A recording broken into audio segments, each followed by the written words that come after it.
Hey guys, good morning.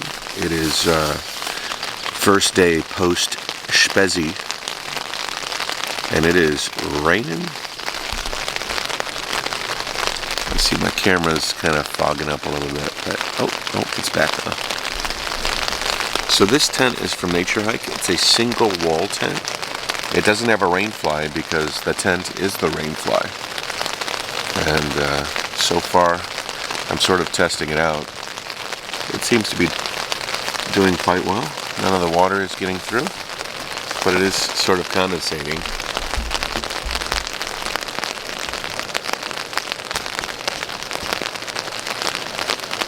A little bit of wetness here, but not too bad. All of that is on the inside. I am trying to wrap all of this stuff up so that we can get out of here. We're not going to be cycling for a little while. We're going to be, HONZA has some plans for some videos, so I'm not sure what they're going to be, but anyways, we'll be taking off here in a little bit. It's foggy.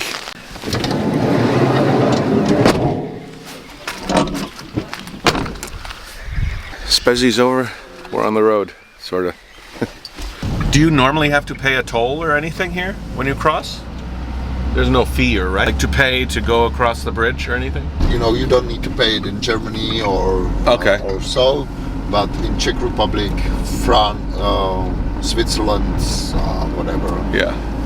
Slovenia, it's the vignette stuff, so I will try to buy it here. Okay. Yeah, So you gotta get get the toll card, right? Yeah. Or it doesn't fit up here, and then it's electronic? Yeah, or it's electronic. And in France and Italy, for example, you pay for some places, some highways, you pay for what you drive. What you drive, yeah. Like. So here's the plan. We just talked about it. HONZA and I are going to drive to a spot in Italy where he has a client, a store, basically, a recumbent store. And so he has to meet with him, and then afterwards he's using the drop-off of me in Italy to kind of accomplish some goals. When I was at the show the other day, there was a fellow traveler, a fellow ambassador of AZUB named Victor, who was a very handsome fella. He made me feel bad about myself because he was so damn handsome. But anyways, he said if you're going to go to Italy, you have to go to the Dolomites and you have to go to the Lago di Garda Lake. My original plan didn't have Lake Garda in it, so we're going to drive past Lake Garda, and I think maybe we'll ride around Lake Garda, and I think HONZA will drop us off there. And at least I'll be able to see some of the Dolomites, maybe not ride through them because that's a little stressful. And then we will head south from, on our own, from Garda, and we'll go to Pisa. And we'll ride through Tuscany, and it should be awesome. There's going to be some ups and downs over the next few days, few weeks. We'll see how I hold out. HONZA and I have to make a couple of videos. We're going to have to figure out a couple of videos for AZUB to make along the way, and it should be fun. The trike and all my stuff is in the back. We had a wet morning this morning, but it's just a few sprinkles. I'm very curious to see how much rain we're going to get for the rest of the tour, but cool. It's nice to see all my old friends. It was really cool to see the Spezi show and have like all of my European friends of the channel kind of saying, hi, I know you. Yesterday I had a lecture, and it was about 100 people. And the first question I asked was, how many of you guys know who I am? And only like 3 or 4 hands went up. And I was like, thank you. And they all laughed, and they were wondering why I was so excited. It was because, people that follow me, they can know all sorts of gradations of my life. They can know everything about me, a little bit about me, but I was all sorts of stories I could tell that they didn't know, basically. And I was sure that they didn't know because they didn't know who the hell I was. Some croissants.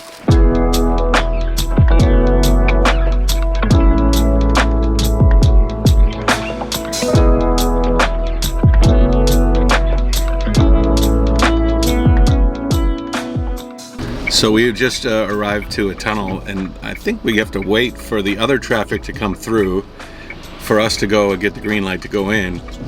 But yeah, I don't know if it's the longest driving tunnel, but HONZA here says that it's the longest train tunnel in the world.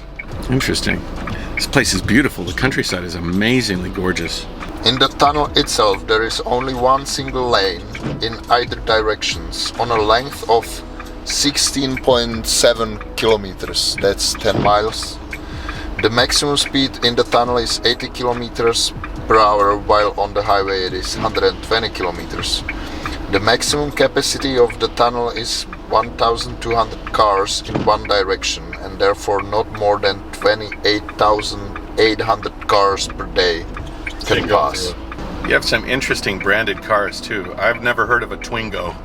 No? This one is even rear engine one. Rearranged? Rear engine. Oh, rear engine. Yeah. Oh.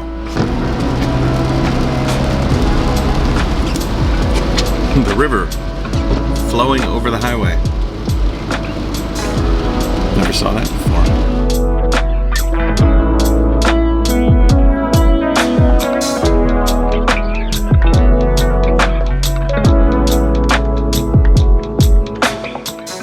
It's a builder here, huh? Looks like they're using the chassis from the Fiat. Yeah.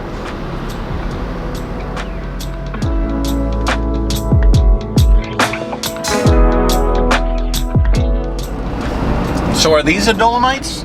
Is that what the Dolomites are? No, those are Alps. These are the Alps. Yeah. We're about nine miles to Italy. And then no more worry about francs, right? Italy is euros, right? Yeah, this area we're driving through is just gorgeous. And they have some paths that I've seen. Like there's been a pretty good network of cycling paths that if you were to want to recycle through this sort of valley, lots of options. I'm sure there's some ups and downs, you know, in between, but Switzerland. yeah, For sure. lots of ups and downs.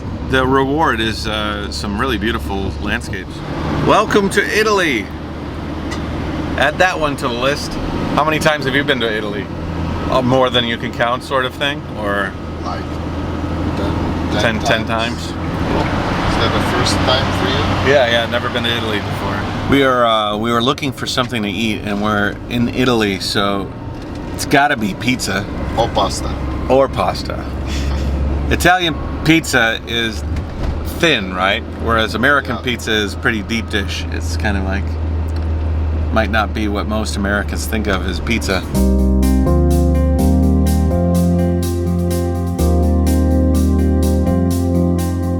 This mall smells a lot nicer than I do. I haven't showered in a few days. Naturalmente. Oui.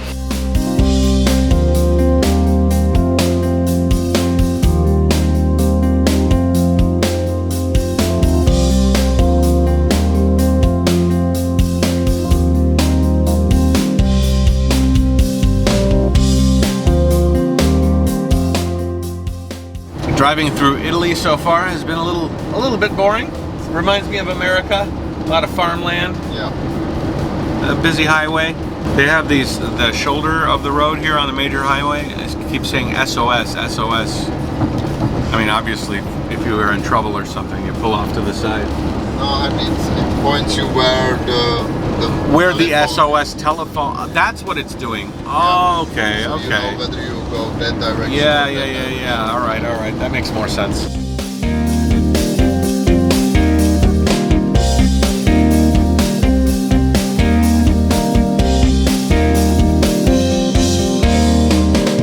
Ritirare lo scontrino. Okay. Arrivederci. Arrivederci. Bye.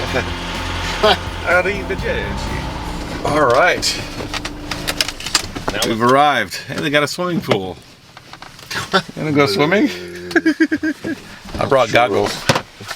I don't know why I brought goggles, but I brought goggles. Yeah, I did. I brought goggles. But you may have a good time in the next week.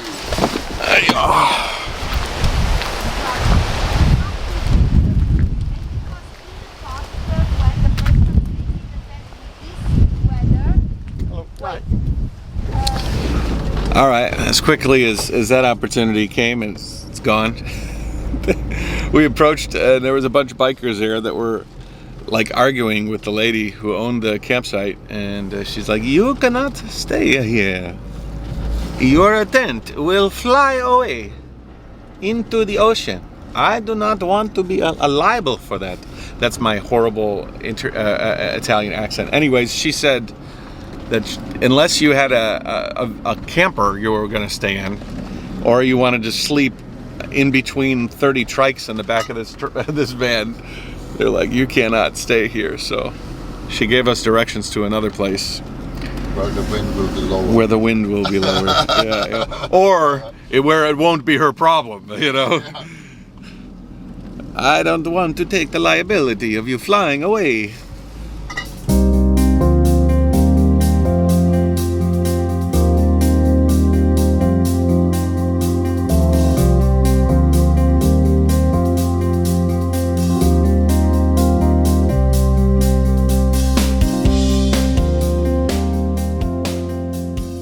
Alright, this is the campsite that we're staying at. We're parking the van right here, and then our tents are going to be down there.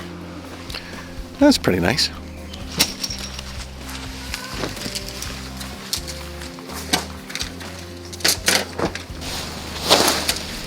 Nature hike tents.